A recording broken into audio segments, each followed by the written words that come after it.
পুতুলের মধ্যে 101টা সুই ঢুকাইছে। এই সুই ঢুকিয়ে বাড়ির উঠানে ফেলে রেখেছে, ছোট্ট বাচ্চা পেয়েছে। পুতুল মনে করে বাড়ির কাছে নিয়ে গেছে, গোটা এলাকা তোলপাড়।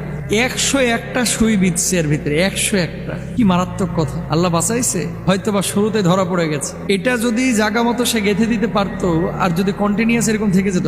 আল্লাহ রাসূল সাল্লাল্লাহু আলাইহি ওয়াসাল্লামকে অসুস্থ করে ফেলেছে। আপনি কি মনে করতেছেন 6টা মাস আল্লাহ রাসূল অসুস্থ ছিলেন? কোনো কিছু নবীজির ভালো লাগে না।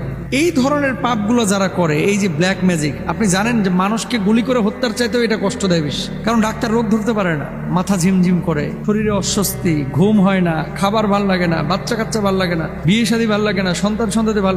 এত মারাত্মক ক্ষতি করে এই ব্ল্যাক ম্যাজিক। ব্ল্যাক ম্যাজিক নিয়ে আলোচনা করলে অনেক মানুষ কিন্তু অনেকে বলে যে হুজুর এগুলো তো মনে হয় না সত্য কিছু। কিন্তু এবার টনক নড়েছে। বাংলাদেশে এই ধরনের ঘটনাগুলো অতীতে খুব কমই দেখা গেছে। আপনারা কুড়িগ্রামে সম্ভবত দেখেছেন, যমুনা টেলিভিশন নাকি যেন নিউজও করলো, পুতুলের মধ্যে